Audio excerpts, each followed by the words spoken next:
வணக்கம். இங்க இலக்கண தமிழ்ல உங்களுக்கு இங்க குறிப்புகள் இருக்கு. நான் வழங்கு தமிழில் உங்ககிட்ட பேசலாம்னு இருக்கேன். இந்த அமைப்பின் ஃபவுண்டர் திரு காந்தி அவர்கள் இது ஒரு காரணத்திற்காக துவக்கப்பட்டது.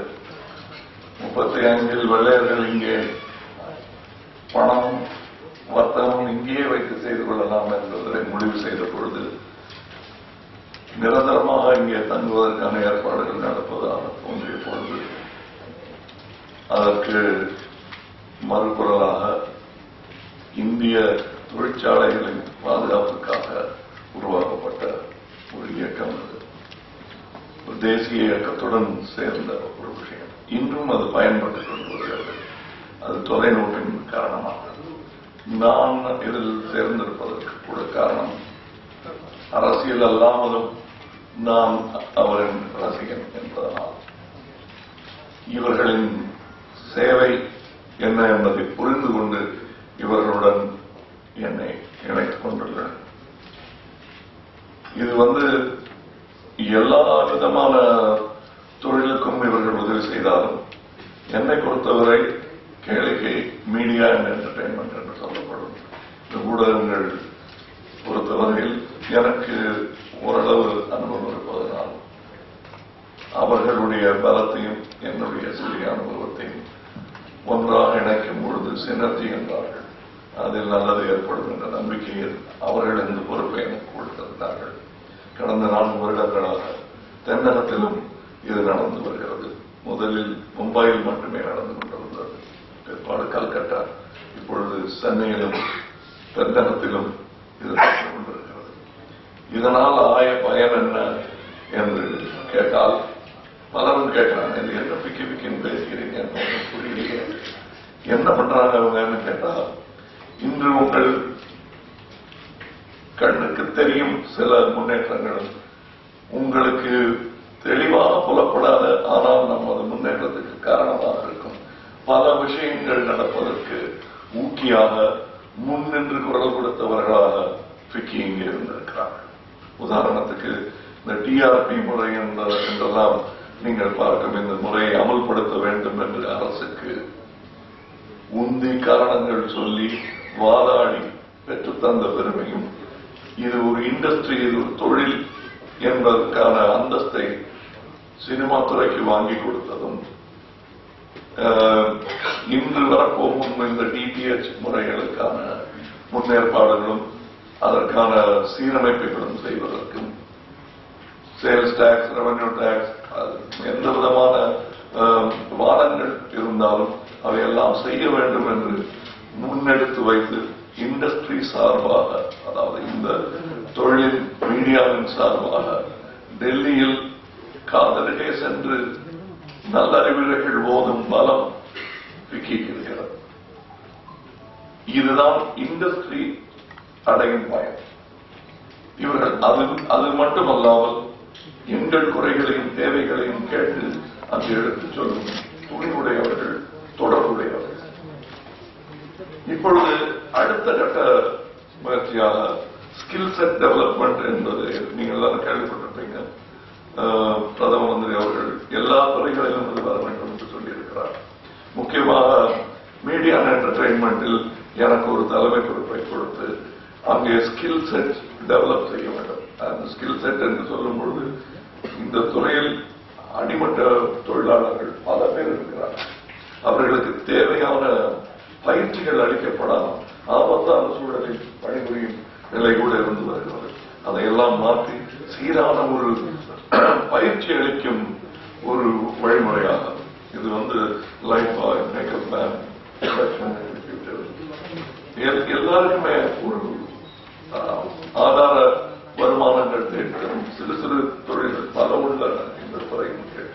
இப்பொழுது பெரிய பிலிம் இன்ஸ்டிடியூட் போன்ற இடங்களில் மேல்மட்ட டெக்னீஷியன்கள் ஒரு 10 பேரை உருவாக்குகிறார்கள். டைரக்டர், ஒளிப்பதிவாளர் என்று,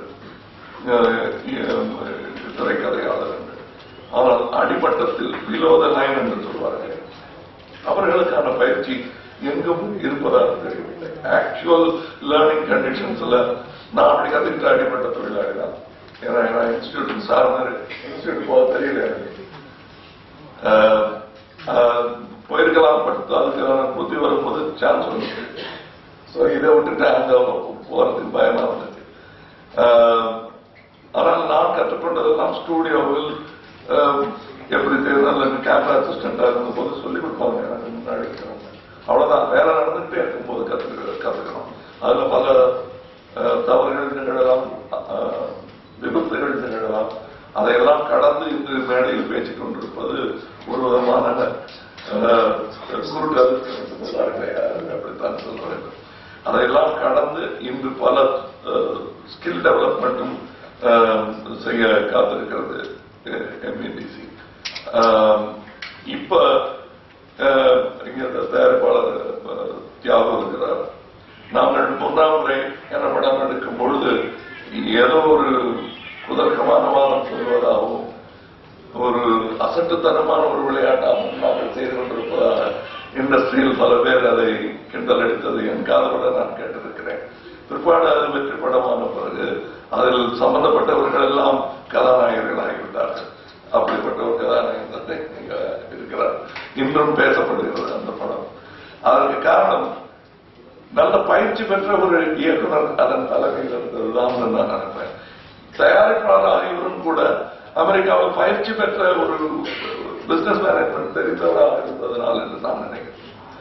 சோ அந்த பயிற்சியை முன்னெடுத்து வைக்க வேண்டும் என்பதில் முதல் கட்டமாக இங்கே 16-17 அக்டோபரில் நடக்கவிருக்கும் இந்த செஷனில் கான்க்ளேவ் என்று சொல்கிறார்கள். அதில் ரெட் கேமரா பற்றிய ஒரு விளக்க உரையும், ஹேண்ட்ஸ் ஆன் தொற்று கையாண்டு என்னவென்று புரிந்து கொள்ளும் வாய்ப்பு தொழில்நுட்ப கலைஞர்களுக்கு கிடைக்கப் போகிறது. உலகளாவிய உலக ஞானம் உள்ள அனுபவம் உள்ள முன் அனுபவம் உள்ள சிறந்த ஹாலிவுட் டெக்னீஷியன்ஸ் இங்கே உரையாற்ற இருக்கிறார்கள். திரைக்கதை பயிலரங்கம் ஒன்று ஹரிகரன் தலைமையில் நடக்க இருக்கிறது. அந்த பயிலரங்கில்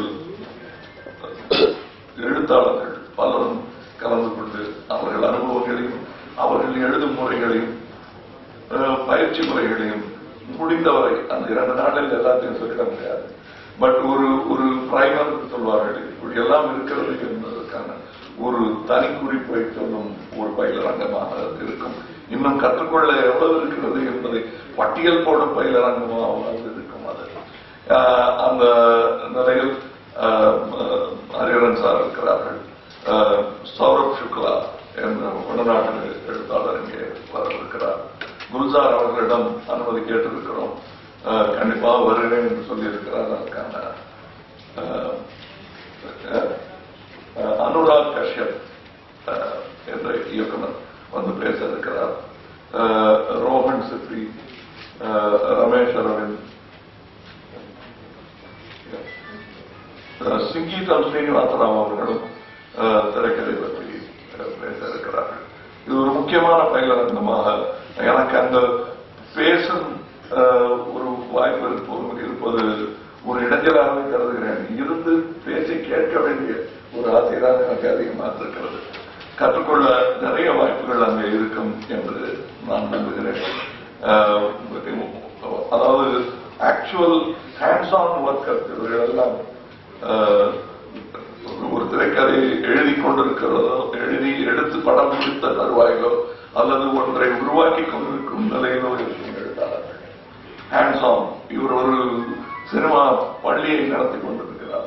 எல்லாருமே அவர்கள் அனுபவங்களை பகிர்ந்து கொள்ளும் இந்த ஒரு மேடை ஒரு அற்புதமான பயிலரங்காக திகழும் என்று நான் நம்புகிறேன். பாக்கிய நான் they will explain it in English. Thank you. Sir,